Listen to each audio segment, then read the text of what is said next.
Ndugu yangu bwana, leo tena tupo Zulu, tupo kabisa hapa, tumekuja kupiga story bwana. Sisi bwana, kipindi chetu ni maswali kitana. Hii ni TBT Online. Kwa wale wapenzi watazamaji wa TBT Online, pia usisahau kusubscribe na kushare kwa wana, and then utapata maelekezo namna gani tunaishi kuhusu hili swala bwana. Hii ni maswali kitaa. Je, wewe unajua? Kama unajua bwana, weka kwenye comment hapo tupate kupata chochote kitu kuhusu jibu la maswali yetu ya leo bwana. Leo tuna maswali mawili tu ambayo tutakwenda kumuuliza mdada hapa, pia atatupa majibu yake ambayo nafikiri wake pia ni sahihi. Bwana, tutakwenda kumjua kwa majina yake dada yetu, then atatuambia majibu yetu kutokana na maswali tutakayomuuliza leo. Dada, mambo? Poa. Mzima? Mzima. Uko poa kabisa? Niko poa. Bwana, kwa majina unaitwa nani dadangu? Majina yangu mimi naitwa Lili. Unaitwa? Lili. Lili. Ya, jina zuri sana. Dalili. Sisi bwana, TBT Online tumekuja kupiga story na wewe kuhusu maswali kitaa. Sasa kuna maswali ambayo nataka tukuulize hapo. Kuna unajisikiaje kwanza kutuona TBT Online tupo pande hizi hapa za Zulu? Nimefurahi kuwaona. Nimefurahi. Bwana, tunakwenda kuuliza swali letu la kwanza. Bwana dadangu, swali langu la kwanza bwana kwako, nataka nguulize swali moja tu. Hivi ni kwa nini maji ni meupe lakini maji ya bahari huwa ni ya blue? Kwa nini?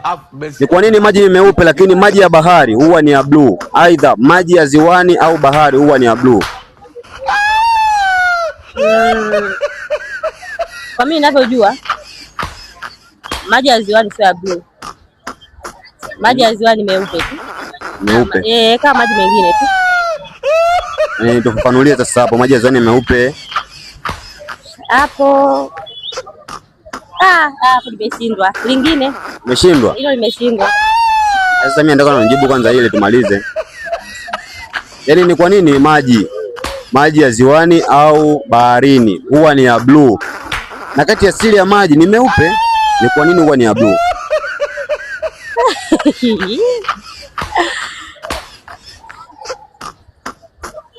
Hapa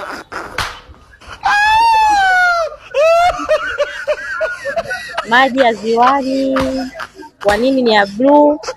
Maji takiwa meupe, alafu maji ya ziwani ya blue. Maji ya ziwani sio ya blue, maji ya ziwani meupe tu, kutokana tu hapo ndo pagumu.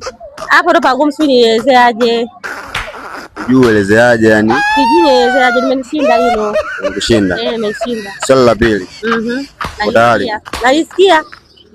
Wewe na kimvuli chako unapokuwa unakimbia, kipi kinashinda? Mimi na kimvuli ninapokuwa na wewe na kimvuli chako unapokuwa unakimbia, ni kipi kinashinda?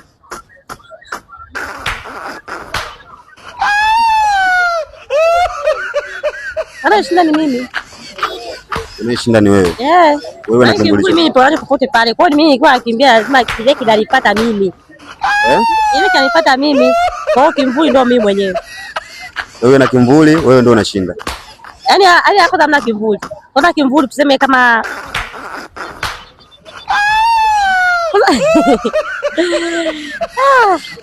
wow. Nikiwa nakimbia mimi na kimvuli yaani kitu gani ambacho kinafanya kinashinda? Yaani kitu gani ambacho mkiwa yaani ukiwa na kimvuli sawa, si kimvuli chako hicho bwana, unakimbia sasa. Wewe na kimvuli, kipi kinashinda mashindano hayo ya mbio? Anashinda mimi mwenyewe. Wewe ndio unashinda. Shindi, you are the champion. Mimi mwenyewe, sababu mimi hadi kimvuli akiwezi kwenda popote pale na wakati mimi sijaenda. Lazima mimi nikimbie ndio kilipata. Wewe kabisa. Kabisa? Bwana, tulikuwa na dada yetu hapa, dada Lili.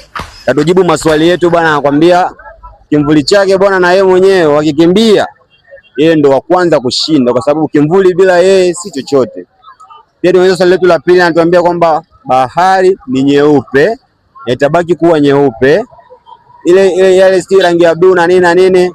Katuambia kabisa sio, ni mapambo tu ya baharini au ziwani hapo. Bwana, shout out sana kwa wanangu wanaotufuatilia, pia tunamshukuru Dalili hapa kwa kutusupport kuweza kufanya interview na yeye.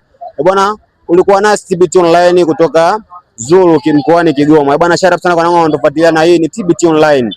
Subscribe na kushare kwa wana, and then tutapata maelekezo kuhusu hili swala. Bwana, ulikuwa na mimi host wako Mr. B official kutoka TBT Online tena. Thank you. Asante. Tuona tena baadaye.